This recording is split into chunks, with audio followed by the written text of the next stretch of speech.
Agitating for an ethnic state is fruitless. Change the government if you don't want it, SHEHU. The former member of the Senate, SHEHU, dropped his opinion about the Yoruba people that are asking for the Odua nation. SHEHU urges the agitators to channel their energy in uniting Nigerians because asking for an ethnic state is fruitless and such demands cannot be held. Okay, so in his words, he says, join the calls for a united Nigeria. The agitation for an ethnic state is fruitless. No to divorce.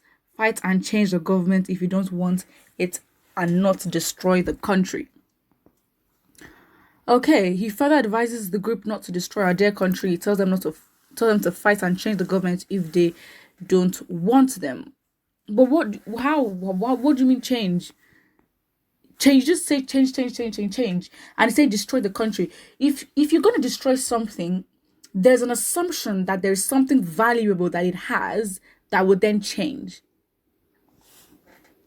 It's of course, when it comes to certain things, for example, the creative industry, which is the only thing which I think would suffer the most, is basically that, because they brought in so much revenue. I mean, they've literally, when it comes to the marketing of Nigeria, in the music world and all that, that's it. That's the only thing. When you say and not destroy the country, when you suggest like as if there is something in the country that is not worth destroying. Exactly. So SHEHU makes a statement after Yoruba nation agitators stormed the Oshogbo capital of Osun State to rally round for the Yoruba nation awareness, as they should. What do you mean we can't change the government? Why? Because it's already compromised and it's so rotten that there's literally no point trying to fix what cannot be fixed. And it's like, we already have so much problems as a people, as a society, in our mindset, in so many ways.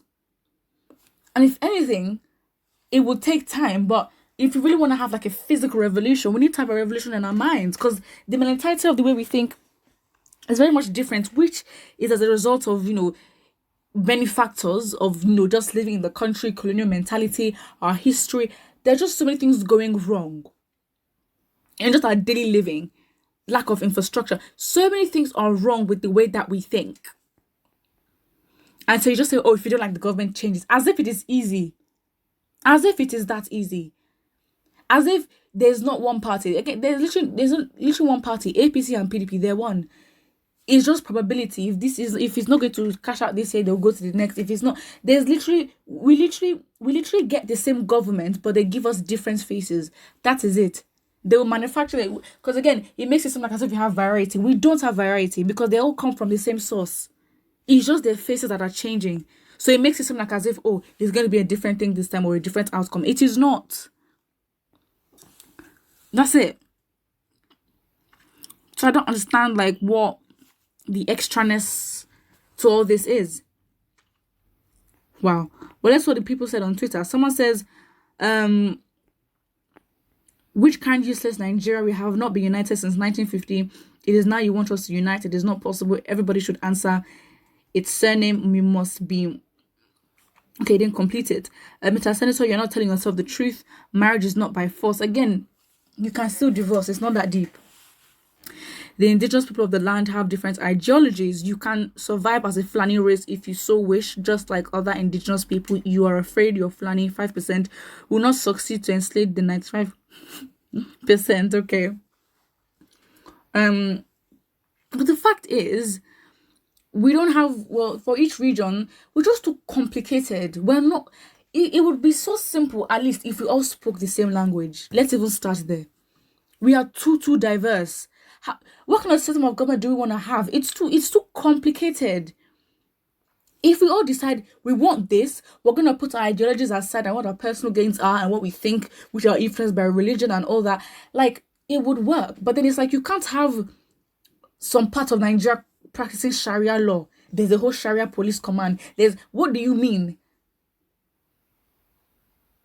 Because it's like in other countries, well, developed countries, there is the law, and then there are religions, and there's all that. But then the religion does not override the law. So again, it's just like, how many things do you want to incorporate and put them as, the forefront of what a Nigerian is or how Nigeria is run? It's too complicated. And the fact is, Nigerians, we are all too selfish to keep one thing aside and focus on one and be like, okay, this is what we're deciding to do. And I guess maybe we're just in a family meeting and we'll just have to come together and be like, what do we want to achieve? But then on that note, how are we sure the North will be in, a majority of them would be in support with the South? Because when it comes to being vocal about certain issues, I'm not saying that the South is one kind of revolutionary kind of thing, but the South is definitely more vocal, even on issues that happen in the North that have nothing to do with the South. When I say I have nothing to do with the South, that just suggests and shows how divided we are. Because again, we don't have this collectivism. Like we don't think as a collective. We don't act as a collective. We are too different. So again, it's like we're all just too selfish to basically decide what we want. And it's frustrating because it's like we already know how deeply corrupt and bad this all is.